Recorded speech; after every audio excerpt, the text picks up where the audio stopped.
səs xəzinəmizdən Mürşid Abbasovun ifasında Şüştər təsnifini eşidirik. 1969-cu ilin yadigarı.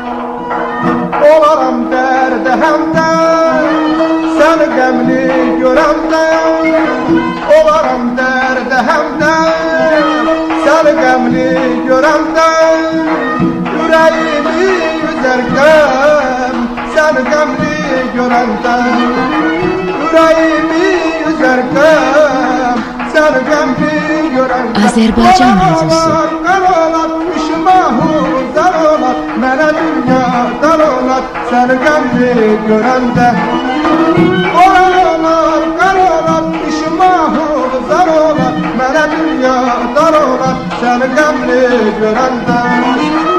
O günəş üzül hərdən, yürməsin duman şər.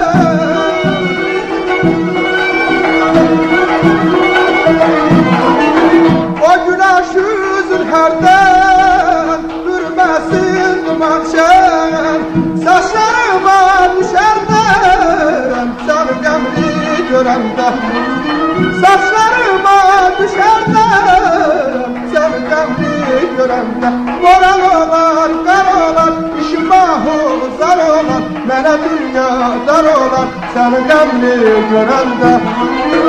Boran olar, qar olar, işim ahır, zar olar. Mənə dünyadar olar, səni qəmli görəndə.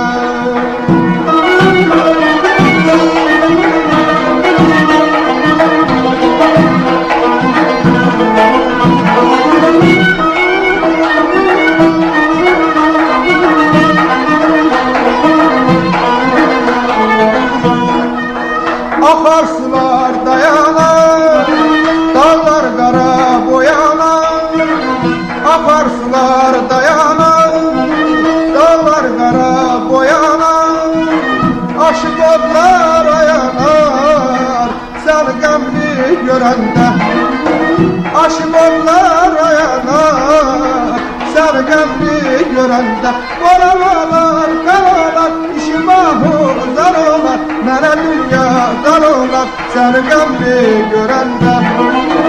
Oralar, qaralar, işim ahır, zar olar. Mənə dünyadar olar, sən qəmli görəndə. O günəş üzül hərdən, yürməsin duman şər.